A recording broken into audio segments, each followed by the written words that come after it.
Hey, what's going on YouTube? Thanks for checking out my video. So, I've seen a lot of videos about how to become a DJ and so on and so forth, but I haven't seen a video yet about how to pick a DJ. So, let's go through that real quick. So, in this video, I put together a few do's and don'ts to help you find the best DJ. So, the first thing to do when you're looking for DJs is to check out their social media. Check out their IG, check out their Facebook pages, so on and so forth. What you want to look for is the type of events that they do, the type of clubs that they do, type of venue that they do, so on and so forth. If those things coincide with what you're looking for, then you're on the right track. Once you've checked out their social media, the next thing you want to do is try and get them on the phone for 5 to 10 minutes and make sure that you guys click. This is going to be the person for the duration of your evening. So make sure that he's pretty easygoing, easy to understand, friendly, and he's going to do the job that you're asking for.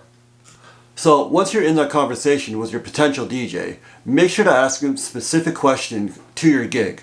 If you need uplights, ask him if he has uplights. If he needs to be able to mix seamlessly, make sure he can do that. Different DJs have different skill sets, and different DJs are going to be stronger in some areas and weaker in others.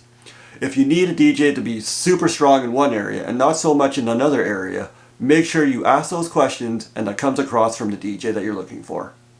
So once you've had your 5 to 10 minute conversation and you've asked him the specific question towards your event, what I would do next is make sure and check out his mixes. Most DJs will have a mix either on SoundCloud or Mixcloud or another medium somewhere online. So what you want to do is go through those mixes and make sure that those are the mixes that you are looking for your type of gig. If you're looking for a house type of DJ, make sure and look for a house music type of mix. If you're looking for hip hop, same and so forth. Like I said, most DJs will have something online where you can hear them. If not, I'd be looking for somebody else. Another thing to look for when you're booking a DJ is to make sure that they have some sort of planning form somewhere online. This is where you're going to go through and select the music that you're looking for, select the music that you're not looking for, and to give a general timeline as to how you want things to unfold for your event. If the DJ doesn't have that, again, I'd be looking for somebody else. Most DJs have that online by now. Another thing to consider when booking your DJ is how long they take to return your messages. If it takes a DJ any longer than 24 hours, I can't say that they're very serious, or they're too busy to take you on as a client. Most DJs will be able to return your messages within 12 hours. If they can't do it within that window, I'd be looking for somebody else. Another thing to look out for is to make sure that your DJ has a contract. Make sure it has their letterhead on it, and make sure that they also have specific times and dates as to when your event is. A general timeline as to how you want your event to unfold. Alright, let's move on to some don'ts. The first don't that I can think of right off the top of my head is don't go with the cheapest DJ. This is where most people run into problems. DJs know how much work is involved, the timeline involved, and so on and so forth. If a DJ is booking themselves out for half of what most of the DJs you're looking for are, that tells me that they're inexperienced and they may not know how much work is involved.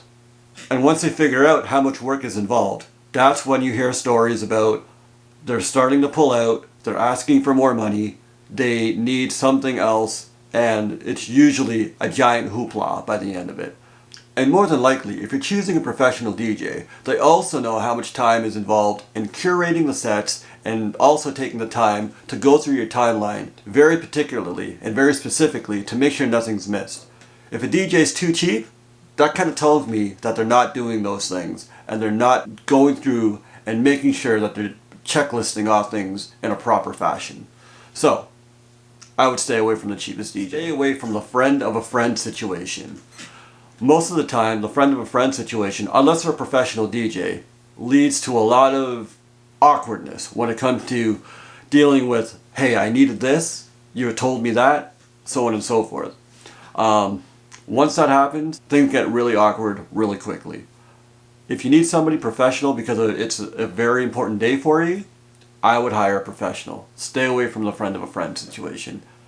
Every time I've seen something go amiss or awry, it's normally because it's a friend of a friend or a friend of a family or something like that.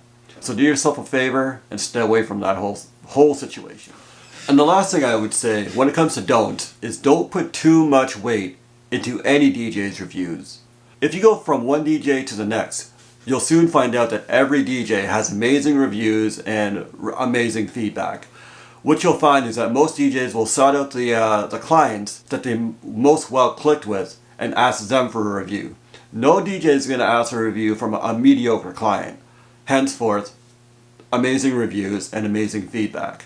So don't put too much weight into reviews. Again, I would put more weight into the conversation that you had with the DJ, as well as the type of mixes that they were able to display. If those things click, you've got yourself a DJ. Well, there it is. The quick Reader's Digest version of what to do and not to do when looking for a DJ. If you have any questions, make sure to put them in the comment section and I will be happy to address them for you. If you need another video or anything else, any suggestions, let me know in the comment section. I'll be happy to make a video for you. Alright, till next time. Thanks.